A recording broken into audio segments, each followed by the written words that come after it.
I just order it and keep my day moving. Some of those things that you just really need for your production, just do it. Why did you have, okay, why do I, okay, yeah, I'm gonna have to do it that way.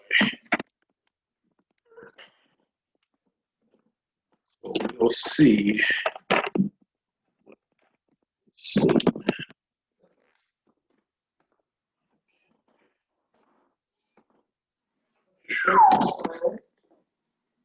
It's so cool.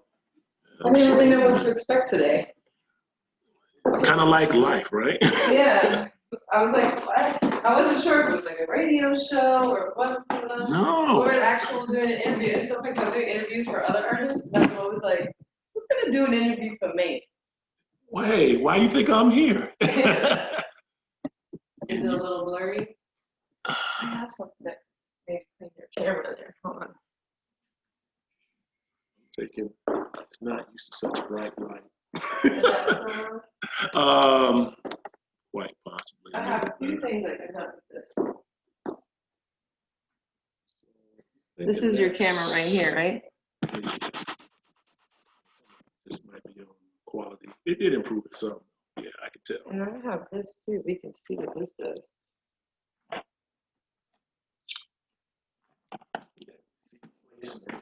Where I'm looking like. Yeah, you feel free to move things around. Oh, I got to put my knees down. I know, I thought about that when I was like, oh, maybe you should sit here. Yeah, no, it's perfect. It's perfect. I'm used to, yeah, no, it's good. Intimate. This helps you. Thing. That looks good. That looks better than it was looking.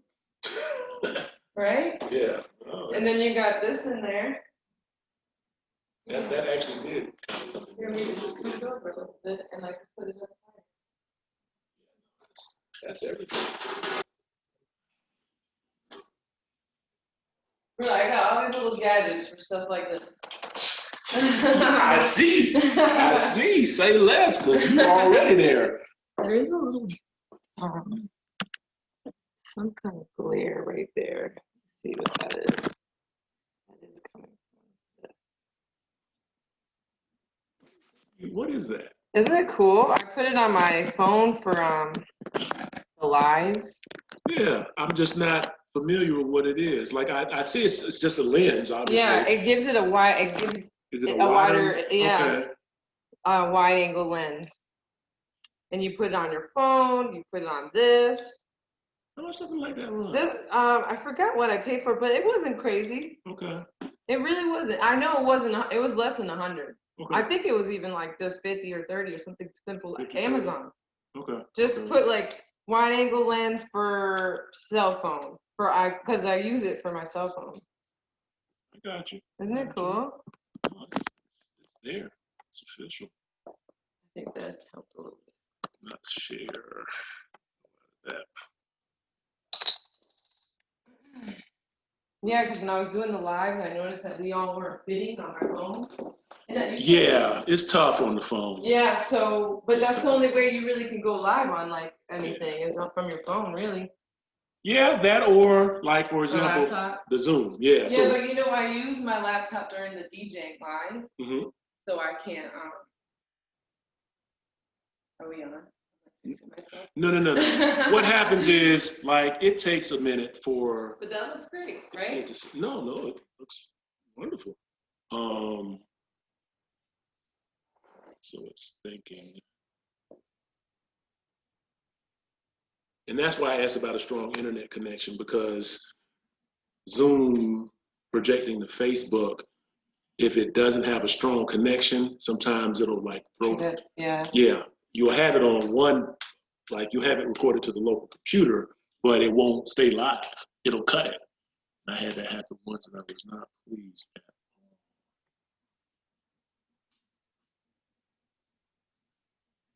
Did your appointment respond or no? Oh, I didn't contact him. No, you ain't stressing. No. I contacted him already a couple of days ago. So you did what you were supposed to do. Yeah, and he said he was coming through, so I'm not gonna harass him about it. Okay, you tell me when you straight, because I've I'm almost to that point. And I'll check on the phone. Okay. So we're about to, and once I see it on my, so that's the preview right there. When I see it on my phone, I just kind of go into my spiel or whatever, because I know it's going live. So all I do is click the button and we're good. All right. So I'm thinking order-wise.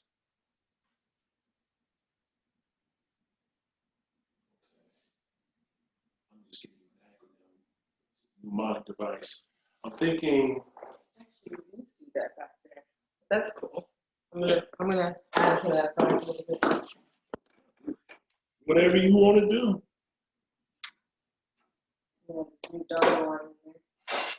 Just not peep that. Okay, is this? Yeah. I won't throw that away ever. Yeah. Okay.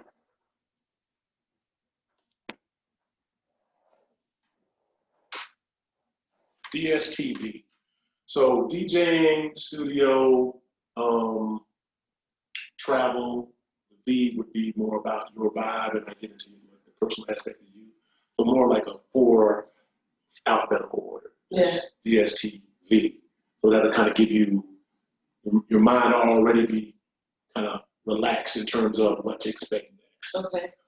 So DJing, studio, travel. Well, in the travel, I can tie the music in. Yeah. Yeah. I'll be honest, I haven't really done much traveling. Yeah, but people don't know that. Yeah. You know, I mean, lately. But mean like where I've been so yeah, before? Yeah. LA. Oh, I've done a lot of that. Yeah. Oh, okay. Yeah. So that, and okay. Right. And then I'm picking up what you're going down. I'm trying to make a good plan for you, so you're like, okay, yes. Yeah. And then kind of once you go into the layers, people can appreciate the vibe, what drives you, that kind of stuff. Yeah. When you lead it with stuff like that, people don't even know what to do, so they can't care. Yeah. You know what I mean? So just trying to layer it out. So for the beginning, then am I introducing me like what I got going on? I'm gonna let you lead.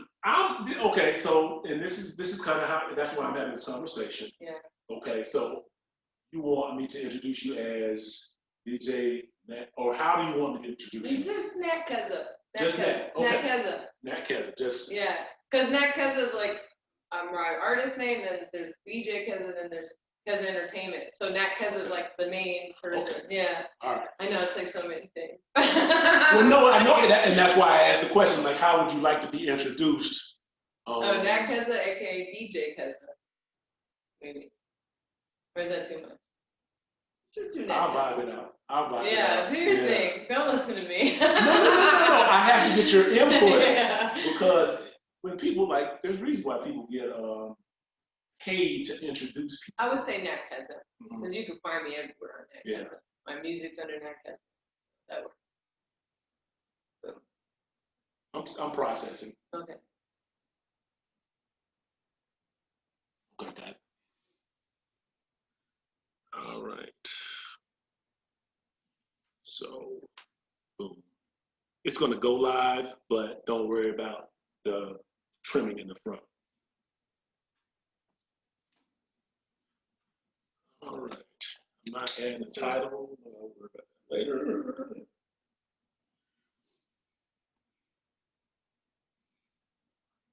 There we go.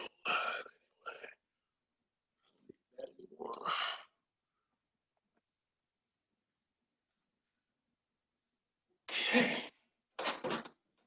Hey. All right. Absolutely. You got to cheers on camera, girl. Okay. So silly. You're making me want to put my shades on. Well, is that like too bright, you think? It looks good, actually. Good.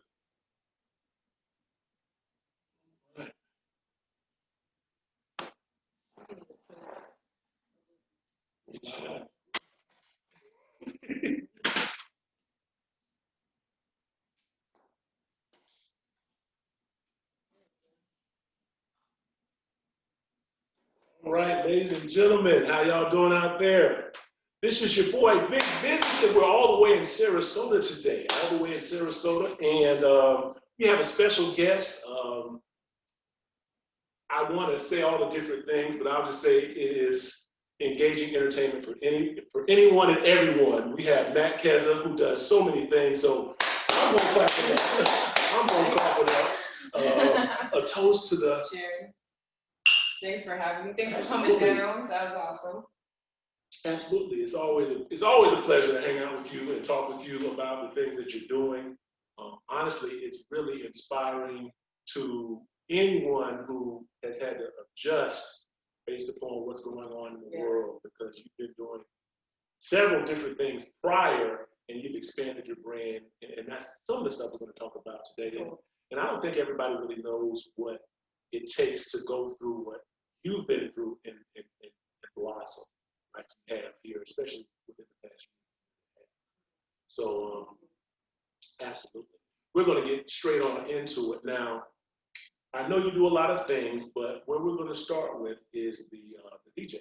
We're going to start with the DJing, and if you couldn't tell, we're in Nat Keza Studios right now. Keza Entertainment Studio. Keza Entertainment Studios, excuse me. LLC, excuse me. With the pinky out when you sip, okay? So, before the studio, the entertainment was there, but also this, because the DJing started prior to the COVID-19 situation. Yes. And it was starting to take off, wasn't it? Yeah, so I actually was a recording artist first, and I still am. And through that journey, I have performed at so many venues in Los Angeles, all over Florida, and dealt with so many different DJs, hired DJs for shows that I put on myself, or that I've been invited to.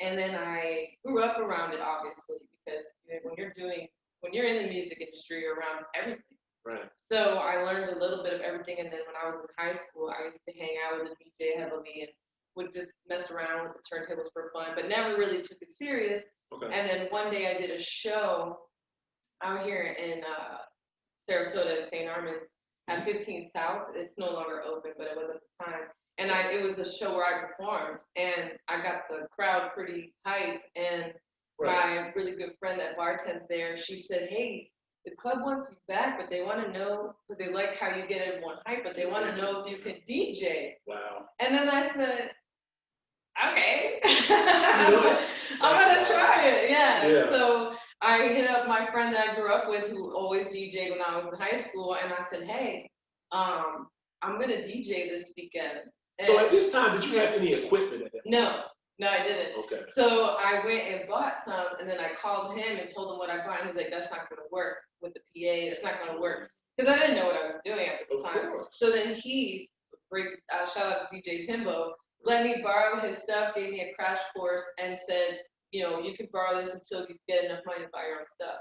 Wow. And that's what I did. And he helped me set up on my first gig, and then I watched and I learned real quick. I was like, okay, because I really wanted. Oh, actually, I gotta mention, he laughed at me when I told him I was gonna DJ. He laughed hysterically. I'm like, "Bro, I'm serious." Yeah, absolutely. I'm like, "I want to do this." And then he said, "All right, cool, I got you." And then he's noticed I was serious, and then I actually took it so serious. After the first time, I was like, "What? I'm making money in music?" Because that's what we want to do as recording artists. Absolutely. But it's so hard to make that happen. I've gotten paid for some shows to perform my own original music, but that didn't happen until like 6 years later.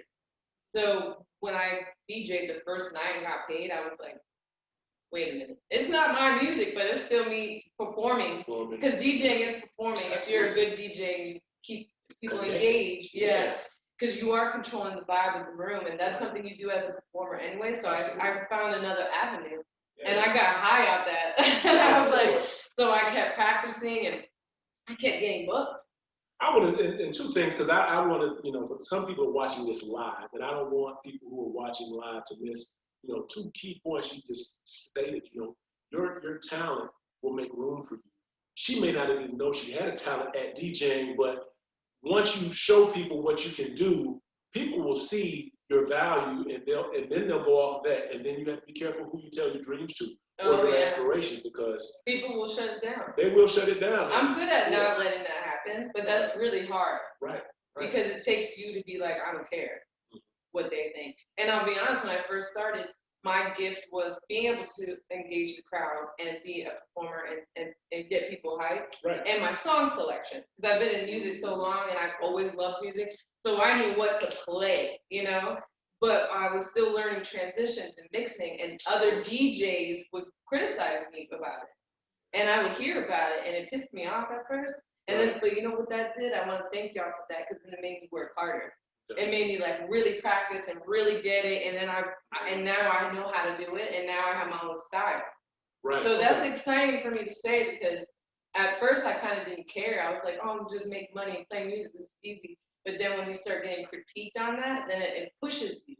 Now, how is that different, the critiquing being a performing artist as far as, vocals versus DJing? Are they similar? Are they different? Yeah, I think because I went through it as a recording artist, getting it as a DJ didn't faze me as much. Okay. I mean, it did at first because some people are really aggressive with their delivery. I think people need to work on their delivery on constructive criticism. But and I'm not a sensitive person. People were aggressive to me as a female DJ. As a female recording artist, you do get constructive criticism, but I felt like it was delivered in a different way a lot of the time, where people actually believed in me and wanted to help me get better. You know what? It's funny you said that, because I think there's certain quote unquote professions that seem to be, I say seem to be because it may not actually be the case, male guarded or male dominated. Yeah. And that's everything I do. Male dominated, male guarded, and they get threatened, like especially the DJ. I thought artists were bad. Artists come together a lot more than DJs, and at least in our area, because I've been attacked by DJs. DJs try to steal my gigs. It was and all of them were male.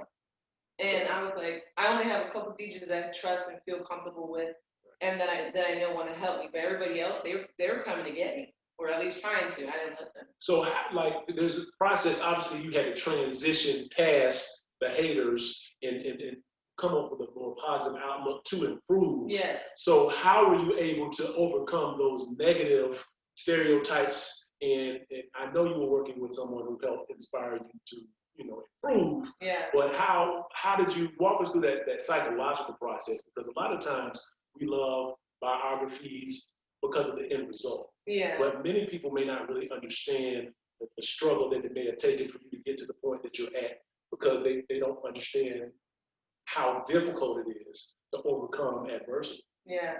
I would say in this game, especially hip hop, everything's about, like you were discussing earlier, you always feel like you have something to prove. Like all the time, especially as a female.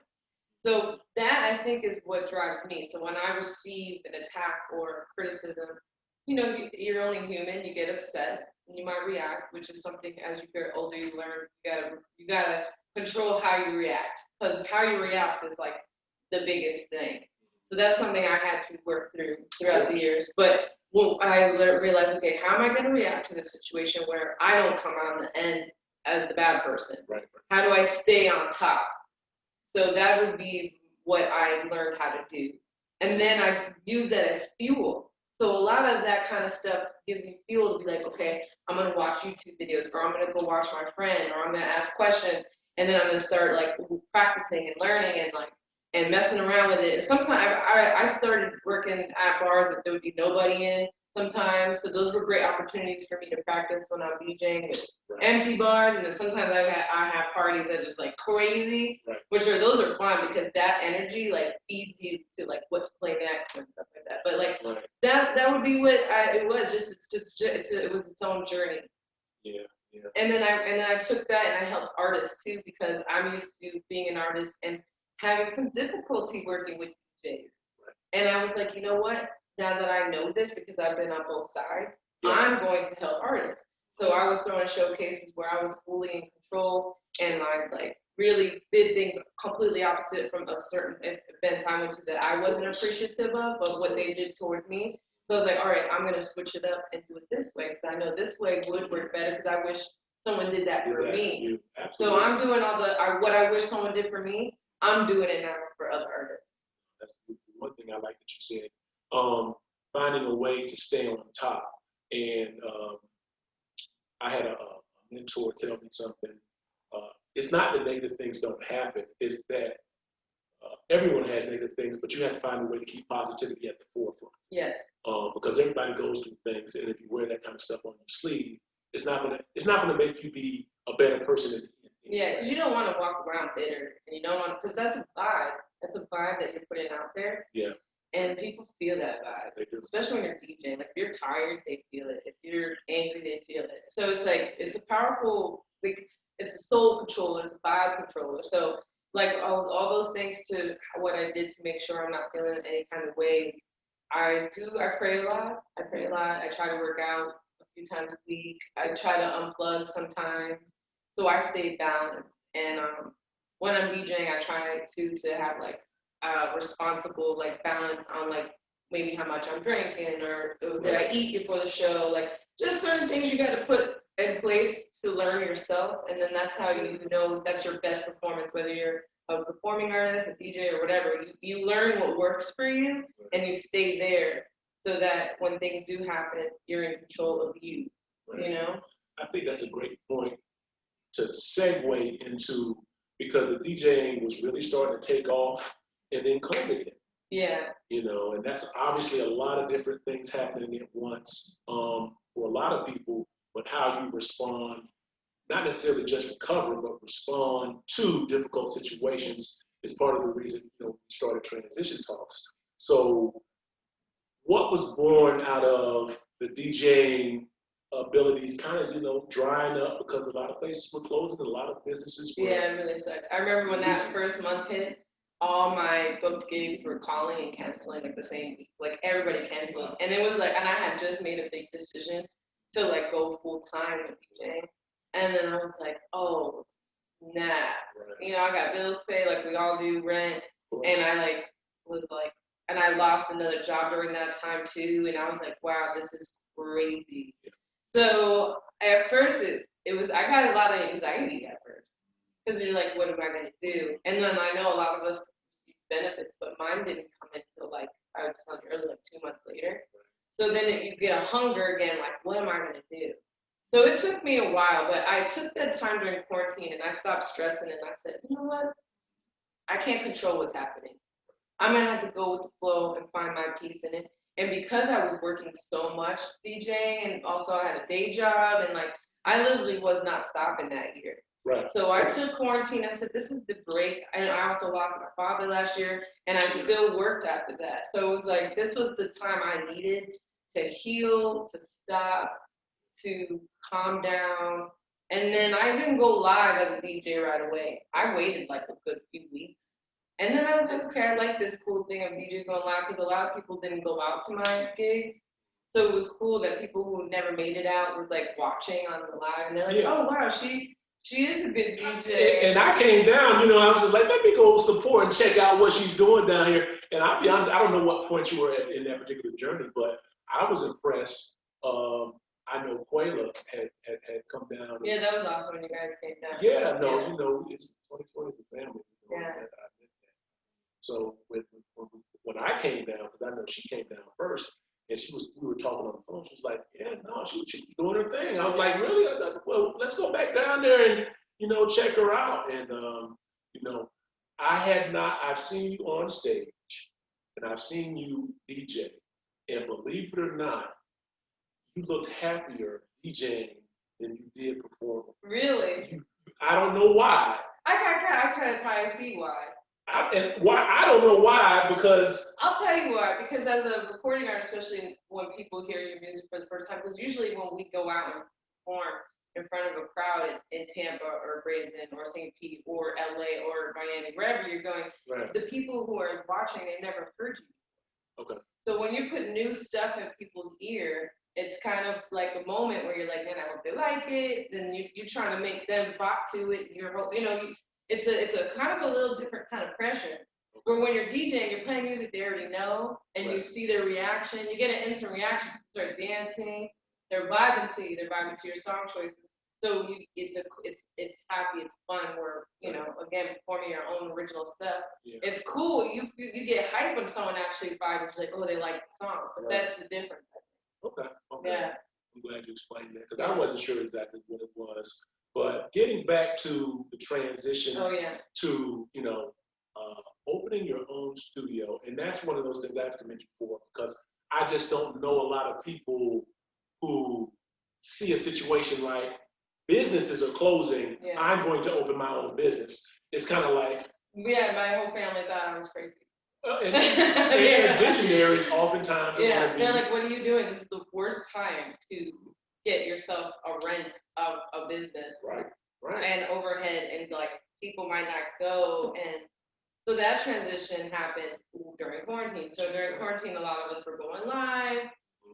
I was making a lot of music during that time. I was collabing with other artists because we had the time to do so.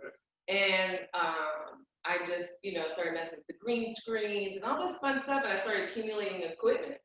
And then I was doing it all for myself. And then, but I had this urge to want to open a business. I was like, I want to do something because all through quarantine, there was a lot of like empowerment moves, a lot of memes, a lot of conversation about, hey, take any extra money you have or any money you're getting as benefit and use it not to buy clothes and shoes, but actually use it to elevate your life, like make a big change.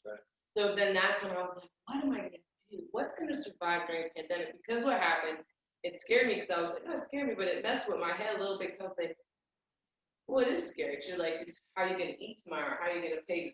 That's scary. So you're like, what would survive during a pandemic? And all I just kept seeing was the internet was still thriving because we were forced to stay home. So, and not everybody has a space where they can take pictures or go live while they're home. So then I got this space because the entertainment studio. It's a beautiful space too. Thank you. Thanks. Yeah, and I just was like, hey, I'm going to offer an opportunity for people to come take photos during this time or go live or do verse battles or anything, really. I kept it very creatively open.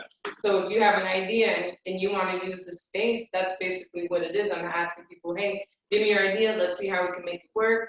And then I price it accordingly. And like, it's just been going really well. So yeah, I'm excited that I took the leap against everybody because mostly in my family was like, save your money, don't do it, and like it was hard for me to fight that.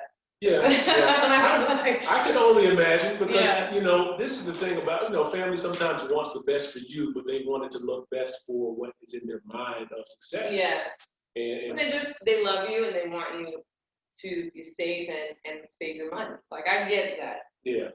Life is not safe. If anything, I think what I've learned is you have to take chances, but you also have to realize that God is in control and you have to realign what you think is important because it doesn't always happen in your time. It happens in a time frame where you have to realize that you really want the reason.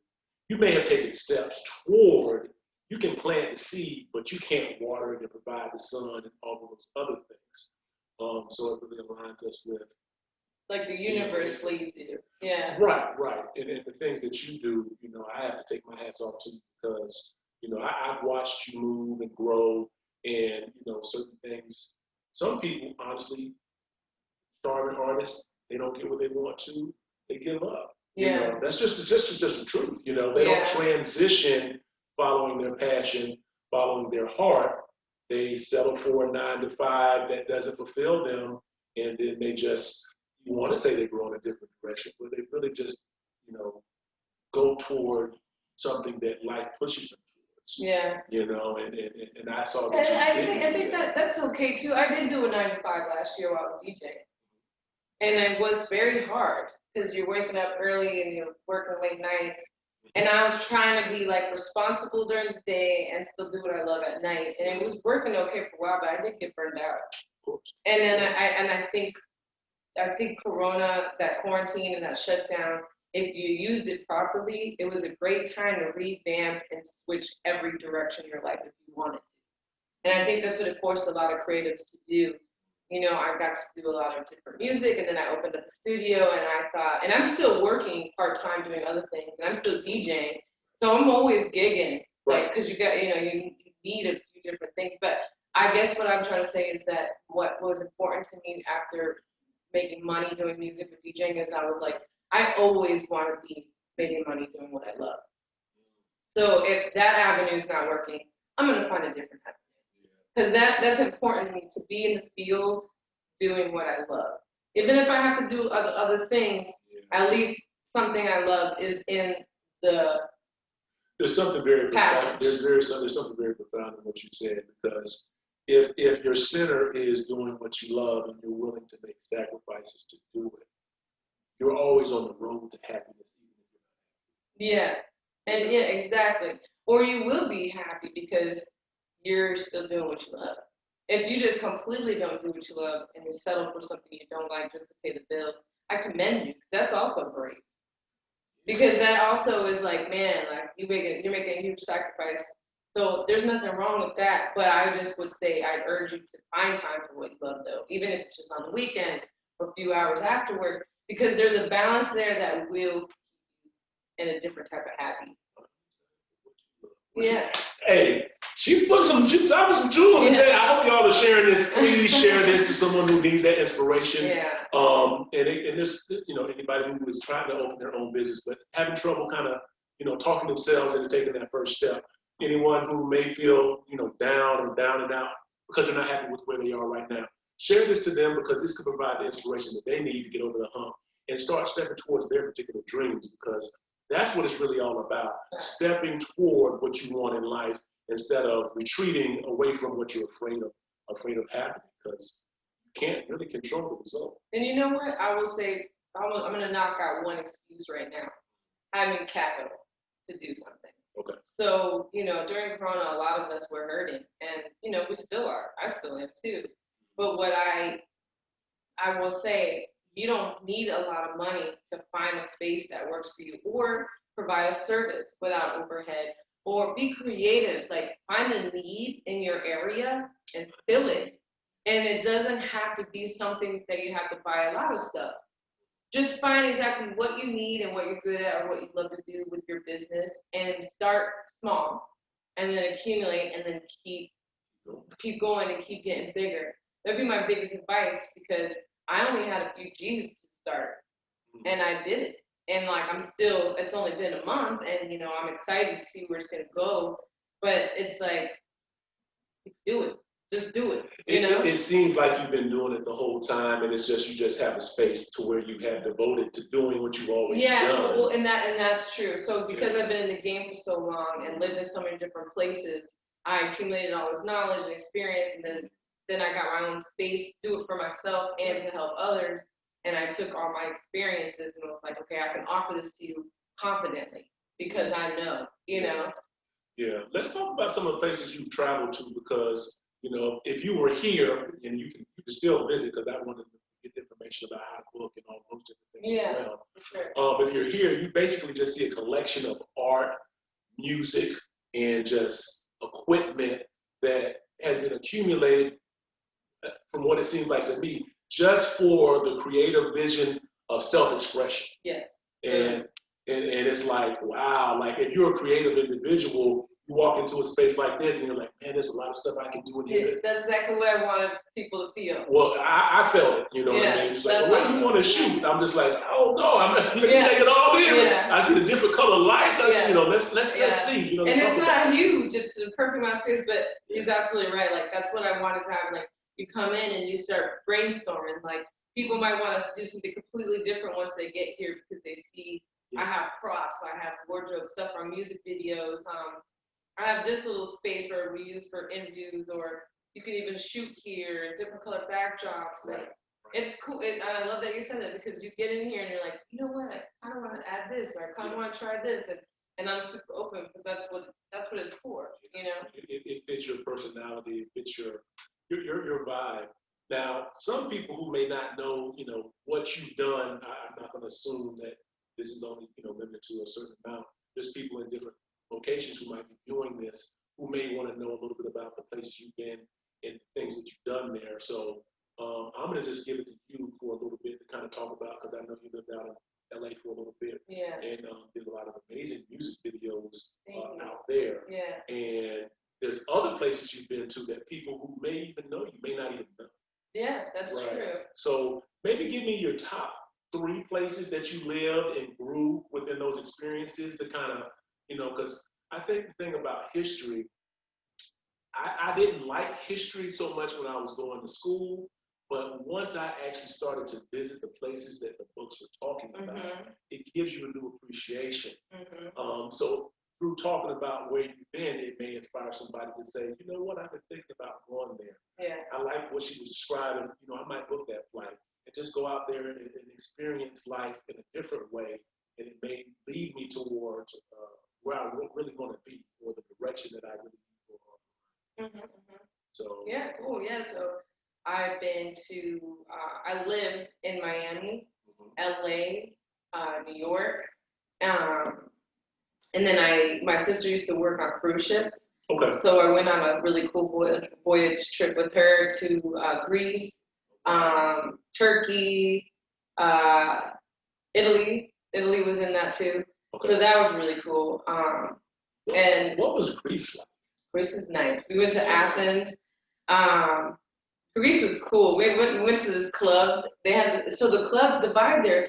So the vibe over there is completely different in the sense where everybody's always outside, and there's like a bunch of cafes, and people are always like having tea or having coffee or having wine, and then people waving at each other when they pass by, or people know each other store to store, and it's so cool. Like it's just very like they live there. Whereas I feel like here we're on the hustle bustle and we're more colder. I mean, I'm sure there's other countries like that too that like have that colder vibe, but these specific ones were just a little more like a vibe, like an outside vibe, like a cafe vibe, And then the club scene there is not like here, like there's not like VIP, and there's not like the club we found. There was an actual Greek pop singer there, and she was fabulous. She was so good, and we went in there, and it was free to get in. And there was a bunch of tables, and people did have like their bottles of like I think it was ouzo that they drank there. Okay. But like they had like there's certain kind of bottles they like there, but like every table had a bottle on it because it wasn't crazy expensive. But I was gonna that leads me to my next question, because I think sometimes how people interact, like the haves versus the have-nots. Yeah. Like how they interact, do people speak to each other who they don't know? Yeah, everybody was friendly. Everyone had their bottles. She was performing on stage, but then she made her way around and performed and danced with everybody at their table. Oh, that's dope. She was like a whole vibe, and everybody was having a great time. And I was like, man, but here you go to the club and there's like the VIP section, and then like the floor, which is like I didn't have enough money to get a table tonight, and like we're over there, it's just not like that. And I appreciated that about the place. I really did. Like just the culture was just different. Sounds cool. Yeah. Cool. So compare that to like a LA, like your LA. Oh, LA was wild. So LA was my last place to live out of here. It was hard. Like New York was hard, but LA was a different hard for me personally. And you go there with these big dreams of like what you're gonna do with your music, and it definitely is like a grind. And I performed at a lot of spots in different parts of California, and I had a really big show in Hollywood. But there's like the roller coasters are like this, because you're in those situations, but then the next day it's like, ooh, now what? And like it's really expensive out there too. And everything was like about like how many followers do you have? They wouldn't like have you do a show there unless you had a certain amount of followers on Instagram. So it was very like, who are you? How many followers? Superficial to it was, and anyone in LA, like they can't feel any type of way of what I'm saying because it's true. Yeah. But what that also did was help me step my game up with my social media. Okay. I learned a lot from that. So again, taking a situation that may feel negative and how to make it a positive thing for you, And what I did was decide, hey, I'm spending too much money here just to survive, which made my music suffer because us as independent artists, we pay for our own videos, we pay for everything ourselves. So on top of just trying to survive over there, that was a lot. But it was school for me. I enjoyed the experience. I learned a lot. I met some great people, even though it was hard to meet good people. But when you do, you're friends with them forever. And we will be, and I will go visit them as soon as I can. But I came back and I was like, ooh, I'm gonna take everything I learned and apply it to my grind and help others in this area with what I learned. Because it's a different grind. Yeah, no, and we'll talk more off camera. But Yeah. no, because I'm listening to what you're saying, and you know, for people who have visions, I mean, at a certain point, you know, I think a dream is one thing, but I think dreams are something that children have. When you have a vision and you wake up and you continue to see the same thing and you see different things for yourself, you know, if you don't feed those visions with actual work and actual, you know, get God involved, because God can work through people, you know. But if you're afraid to step forward and step out in these situations, like all the places you've been, you took a situation and you said, you know what, you know, God will provide. I need to follow what drives me, what motivates me. And you know, so many people, they really do stop that at a certain age based upon what they tell themselves. Yeah. I'm too young, I'm too old, I'm too fat, I'm too Yeah. ugly, I'm too whatever, insert whatever. Especially now with social media and Yeah. all the stuff we see with the beauty standards, even for men and women. Absolutely. That's kind of stuff, what you just said is so true, because you can feed yourself that thinking, comparing yourself to someone else. And that's easy to do, and I still do it. But then I catch myself, and I'm like, man, we all have something different to offer this world. Right. Because if we were all the same, it would be boring. So that's how I remember to knock that mindset out. Like, I'm not going to look like this person and that person. I'm going to be the best version of me. And, you know, and people feel that. People need that. You know, they need all of us. So that would be some advice I have for anyone that is beating themselves up like that. Yeah. I still do, and then I have to talk myself out of it. Yeah. That self-talk is very important, Yeah. you know, and that's honestly why we do this, because it's very difficult to find what you don't have in yourself in those low moments. You have to kind of reach out or reach deep, depending on where your energy level is. You know what I do too when I'm feeling that way, for anyone else that sometimes has a down moment, I list out loud what I'm grateful for. And then all of a sudden I'm like, yo, I'm tripping. I'm tripping. Like, I don't need to be complaining right now. Right. You know? Because it could be much worse. And that helps. That really helps. Yeah. So you actually answered part of what the next question I was going to ask, you know, how do you keep your vibe, you know, so full of, you know, some people have passion and it kind of is based upon what's going on around them, more so than it is coming from within them. Because we all can get excited when we see somebody who's famous or, you know, win the lottery. Like, everyone's going to be excited and the vibe go up there. But, you know, pretty much all the time, you always have this certain energy about yourself that's kind of, you know, it's infectious. And, you know, that obviously has to come from within. And I'm just curious to see, you know, you told me a little bit about that, what your positive self-talk is. I know we talked off camera about having a good, you know, friendship support group as well. Yeah. Is there anything else that we haven't touched on that kind of Keeps that drive? You know, in that vibe In that vibe. So yeah, like I said, listen out with I'm grateful for taking some time for prayer or meditation. Right. I would say, you know, I'm not perfect at it, but I'm always trying to stay as healthy as possible, because how you feel inside really does show outside and makes you feel, your whole body feels a certain way. So I try my best to eat healthy. Yeah, I mess up. Right. You know, I try my best for balancing with, you know, drinking or smoking, whatever, you know, like, I just try to find balance in everything. Because if you overdo anything, you're going to feel that. Sure. Yeah, and I'm not perfect at it, but it's a conscious thing I try my best to do. Right. And I think that helps, because then I feel good. And that radiates out. And I would say also hanging around people that love you, that support you.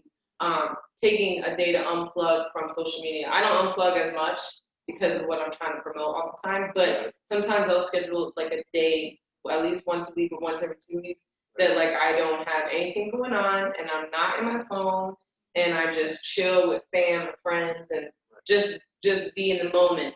Because when you're in the moment, you find that peace, and then you can like wake up the next day ready to do something creative. Because even being creative is also a lot of energy.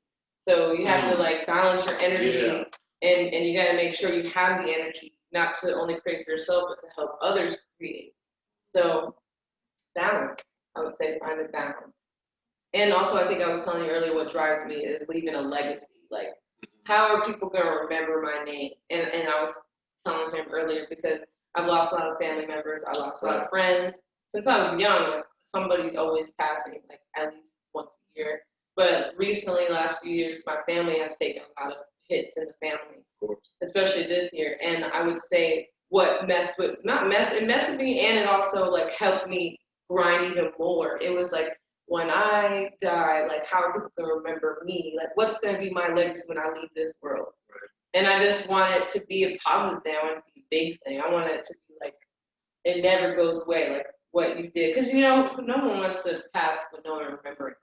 Yeah. I think that's a big artist thing, with like music and like, which is cool because if you do music, like that lives forever. It is, but I think at the same time too, like I don't know if that was too deep. I don't think it is. Not for our viewers, because our viewers are trying to expand and grow. I think it is. It realigns you with what should be important if you're not doing it. Yeah. And like not wasting time. Like I wouldn't want to like wake up or like something happened that tomorrow I wake up or tomorrow I don't wake up and I'm like, did I really do what I wanted to do yesterday? Are you really doing what you want to do today? And what are you going to do? Yeah, like, what are you going to do about it? Right. That's what drives me. Gotcha. I wanted to talk about the 2020 Vision project for a little bit because sure. That was fun. Yeah. And it's still going. We had a lot of different things happening with that. The documentary's out about those different things. But the character that you played, did you feel that you had some experiences that kind of connected you to Brooke in terms of what she was going through? Because she had the bubbly, energetic vibe and whatnot. And she was an aspiring model. Right, the character I played. Mm-hmm. I think the experience that I had in the movie when the male photographer tried to hit on me, that happens a lot. Yeah, not with photographers, but I've had issues with male artists. Okay. I've dealt with a lot of stuff. So that's why a lot of time now people ask me, why don't you go to the studio and meet people anymore? I'm just like, I send my verses out now. You want to work with me? I'm going to send you my verse, send me the beat. And it's nothing personal. It's just I'm trying to save myself from dealing with a bad vibe. I'm protecting my energy a lot. So I think playing Brooke was cool because that does happen. And she dealt with she was a bubbly person and very optimistic, but then the game kind of started messing with her. Starts grinding down. Yeah, and then she, I know that we did a few plays with her, but that was definitely like very accurate. Okay. Yeah, that's why I enjoyed playing her, and even with the friends and stuff, that felt natural. Yeah. And it was supposed to be, that, but like the characters that were in there, I felt that people you cast it really well. Yeah. I tried. You could even do that. You could be a casting agent. Well, we'll see where so many avenues go. We can all go. We're all so creative. You just have to go in that direction. Before the show, I was telling him, I was like, oh man, you could do this, you could do this, you could do this. Well, and it's, all of this is to be continued. It's all to be continued. We could talk forever, honestly, but I do want to give people the opportunity to follow you on your multiple social media pages, let them know what they have to look forward to from you this year, and maybe you give a little bit of a preview of what may happen in 2020. Sure, yeah. I am about to drop a really good song that I'm really excited about. It's called Bag First. I haven't decided exactly when, but it's definitely going to be in the next month or so that I'm dropping that. And then I'm going to work on a music video with another female artist. Her name's Haitian Princess. We just dropped a song called The Perfect Man. It's a dope R&B song, twist on the 90s. I saw that. Yeah, we're excited about that video. We've been plotting out the storyline and trying to find the right videographer that fits that vibe, you know, because every creator has a different vibe. Right. But once we get that going, that video should be out in a couple months too. And if you want to work with me directly with like photos or going live stream, how can we find you? Yeah, Keza Entertainment. So it'd be KEZA Entertainment _ Studios. And then my artist page is Nat Keza, NATKEZA. And then that's also on Facebook too, NATKEZA. And then again, Keza, KEZA Entertainment _ Studios. You can also email me at kezaentertainment@gmail.com. And if you have any questions about the services I'm offering here at the studio, it is a very wide, creative, open range of ideas. So if you have an idea, just hit me up and we'll talk about it. Thank you so much. Yeah, thanks for having me. Yeah, thanks for coming down. Yeah, absolutely enjoyed it. And hopefully this does inspire somebody else to continue to do what leads their life in a direction of growth and happiness, instead of just settling for what's offered from 9 to 5 or a limited perspective or mindset.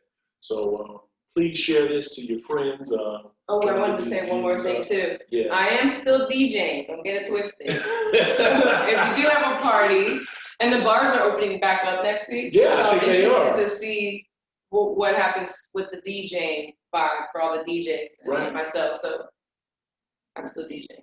So, anyway. No, absolutely. I gotta say that. Plug. Yeah, I don't want anyone to think I'm not doing that anymore, because I definitely am. Yeah. No. So this has been great. This is Transition Talks in Sarasota. All right, loving it. Share this, and it's a wrap. Peace. Have a great day.